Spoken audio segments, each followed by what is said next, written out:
Class क्या हाल है आप लोगों की? ठीक है आप लोग बच्चे?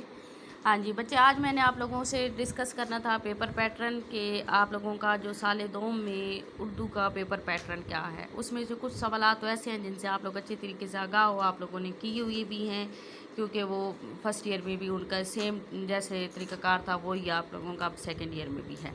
अच्छा जी, सबसे पहला जो सवाल है वो है हवाला मतन साक़ो सबाक़ के ज़रिए पैराग्राफ की तशरीह। ये आप लोग जानते हो कि इसमें हवाला मतन के आपके 2 नंबर हैं, साक़ो सबाक़ के आपके 3 नंबर हैं, और 10 पैराग्राफ के जो आपको 2 पैराग्राफ दिए जाते हैं उनमें से एक पैराग्राफ आपने करना है।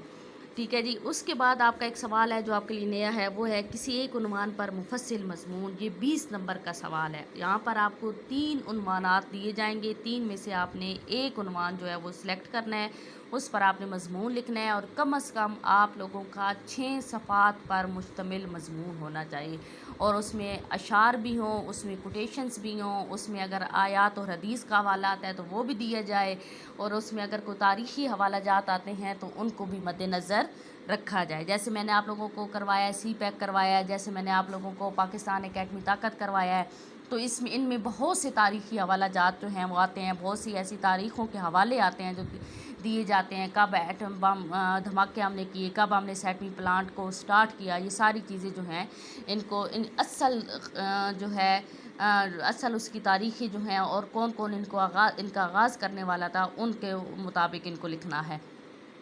तीसरा सवाल बेटा खुलासे का है, वही 9 नंबर का आपका खुलासा होगा, 1 नंबर का आपने मुसन्निफ़ का नाम लिखना है।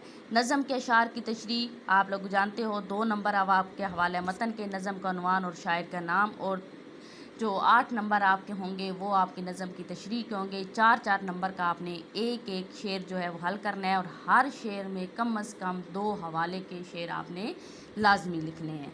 फिर आपके गज़ल के शार की तशरीह है। गज़ल के शार की तशरीह भी वैसे ही है बेटा, 1 नंबर आपके शायर के नाम का, 3-3 नंबर आप लोगों ने 3-3 नंबर का आपके पास एक शेर होगा, और फिर वही गज़ल के हवाले से भी आपने 2-2 कम अज़ कम हवाले के अशार जो हैं वो लाजमी लिखने हैं। नज़म का खुलासा है 5 नंबर का, और जो चीज़ आपके लिए इसमें नहीं है वो है आपके लिए ख़त। ख़त का मैं आपको बताऊंगी कि ख़त का आपका पैटर्न क्या है, किस तरीके से आप लोगों ने ख़त को लिखना है। ये आपका 80 नंबर का हो गया। उसके बाद आपका हिस्सा मारूज़ी है, 20 नंबर का है। अब आपका बेटा 5 नंबर के सिर्फ आपने किताब में से आपके MCQs दिए जाएंगे। 5 नंबर के आपके रमूज़ औक़ाफ़ हैं जो मैंने आपको करवाए हैं, 5 नंबर के इमदादी अफ़ाल हैं, और 5 नंबर के हरूफ की मुताबिकत से आपने जुमले की मुकम्मल करना है। यह इमदादी अफ़ाल और हरूफ की मुताबिकत मैं आपको इंशाअल्लाह ताला खुद करवाऊँगी।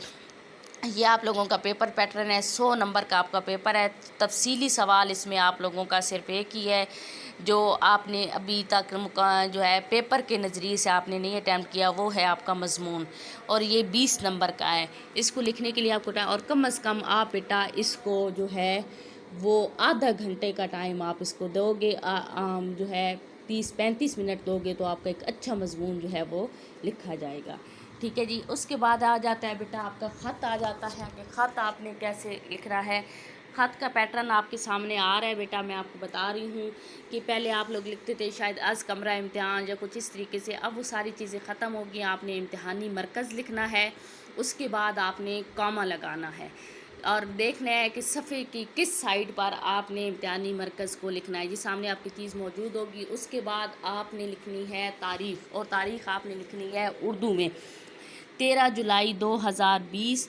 2020 के बाद आपने आइन डालना है ईस्वी का, और नीचे जो पहले साइन डालते थे वो अब ख़त्म हो गया है। उसके बाद बेटा अदाबिया कलमात हैं। अदाबिया कलमात के जिसको आप ख़त लिख रहे हैं उसको मुखातिब कर रहे हैं, आपका तर्ज़ मुखातिब कौन है, किससे आप बात कर रहे हैं।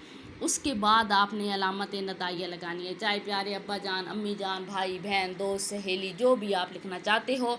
अगर उसके साथ अस्सलाम वालेकुम लिखोगे तो उसके बाद आप अलामत नदाइया अस्सलाम वालेकुम के बाद नहीं लगाओगे, बल्कि आप ख़त्मे की अलामत लगाओगे।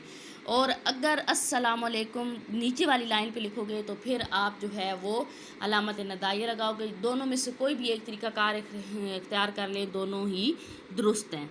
اچھا بیٹا، بہت ساری غلطی کی جاتی ہے بچے خط لکھتے ہوئے کہ میں آپ کی خیریت نیک مطلوب چاہتی ہوں.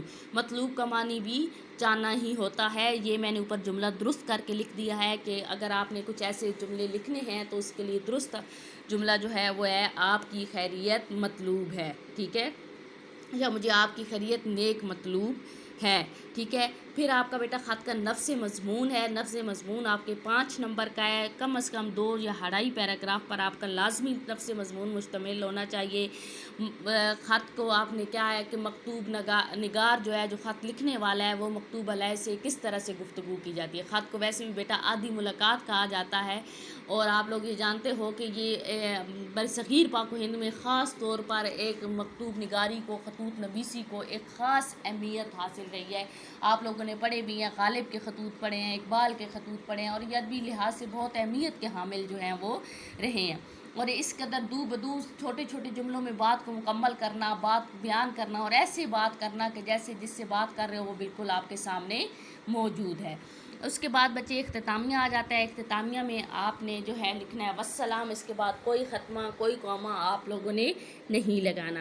پھر اگر آپ ابا جان کو یا اپنی ماں کو یا کسی کو بھی خط لکھ رہے ہو، چچا کو، تو اس کے لیے بھتیجی، بیٹی، بہن، جو بھی آپ لکھنا چاہو لکھو گے. نیچے آپ نے مخففات لکھنا ہے. آپ نے اپنی علامت کو نام کو ظاہر نہیں کرنا. اور مخففات میں آپ نے لازمی جو ہے وہ ختمے کی علامت استعمال کرنی ہے. کاما کی علامت آپ لوگوں نے استعمال نہیں کرنی ہے. مخففات کا جہاں بھی استعمال کرو گے سیکنڈ ایئر کلاس، وہاں پر آپ ختمی کی علامت استعمال کرو گے.